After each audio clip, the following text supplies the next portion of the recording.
So my upstairs neighbors are playing their music pretty loudly, and it might interfere with most of this review, but I've played my music pretty loudly over the past couple of years that I've lived here, so I think it's fair.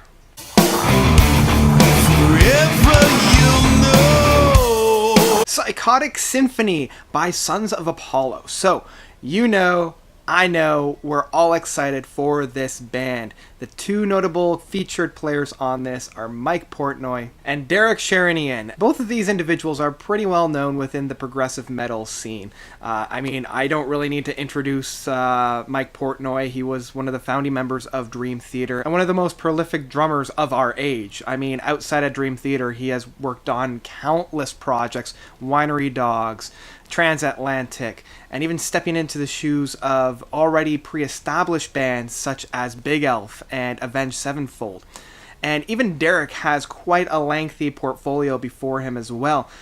Dream Theater being his biggest one when he was appearing on Falling Into Infinity, and I believe he was also on Change of Season. He was also more of a studio and touring keyboardist for Alice Cooper and Kiss. And rounding off this kind of super group of metal, we have Jeff Scott Soto, and I know him from Trans-Siberian Orchestra with his work, but he was also the lead singer for Journey for the past couple of years. We also have on bass joining us from the Winery Dogs of Billy Sheehan.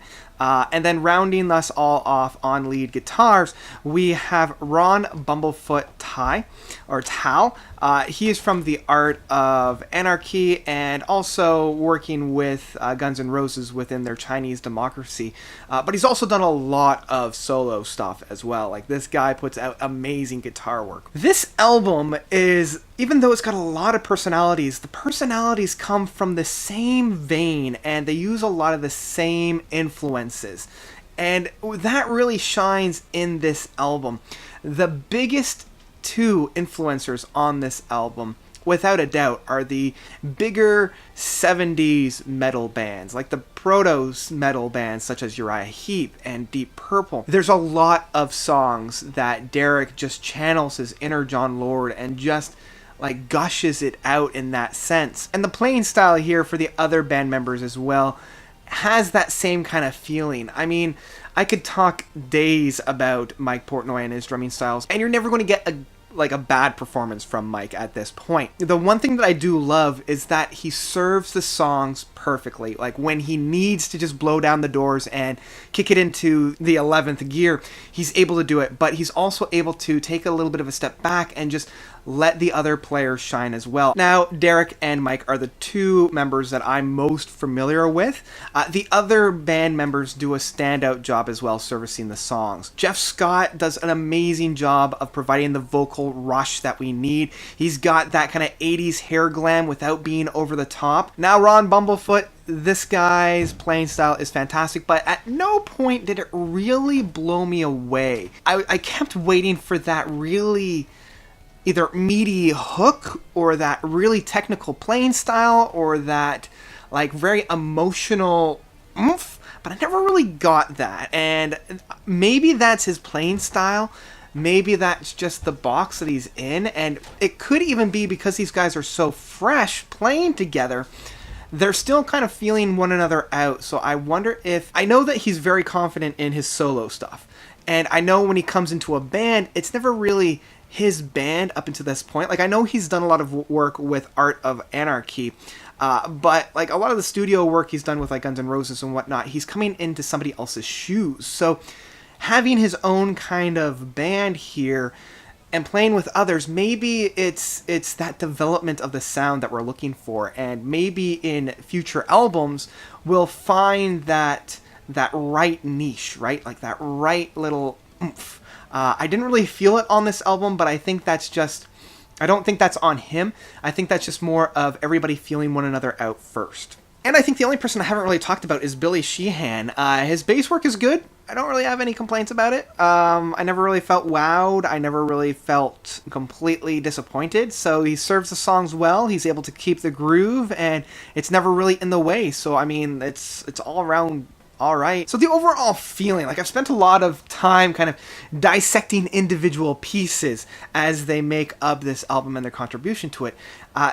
the overall album as a whole does feel like, I guess, the sum of the parts that I've just mentioned smushed into one. I guess the biggest essence I can say is like a fun metal, and I feel like we've kind of been lacking this in the current metal scene, especially within the progressive rock metal, because I feel like the zeitgeist of the time right now is to have that brooding metal, to have that emotional metal, to have that dark metal. And so it's good to have this fun metal come back and not be full of cheese, right? Like, you can have fun metal without being that giant fan in front of you with it blowing in your face.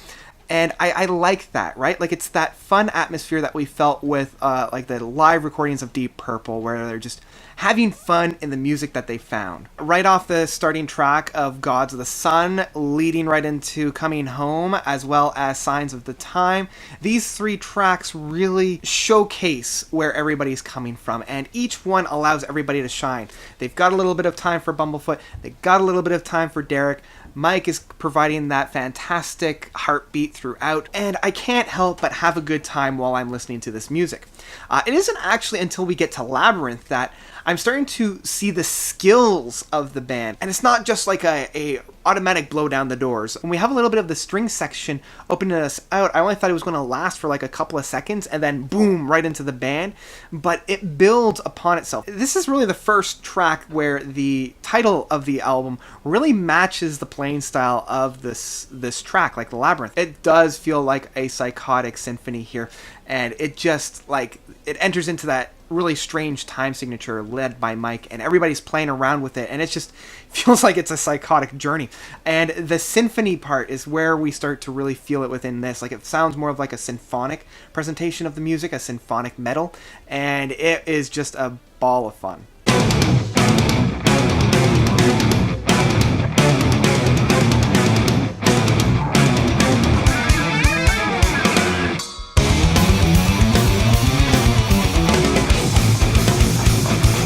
Now, the next two tracks of Alive and Lost in Oblivion, they're fun, they're rocking. Again, it does meet the one drawback that I have of this album, where I'm still kind of waiting for that meat. Like, it's a very meaty album, but I'm waiting for that meat, right? Like, I'm waiting for that catchy hook, for that really meaty playing style, for that memorable moment, but I never really got that within these couple of tracks.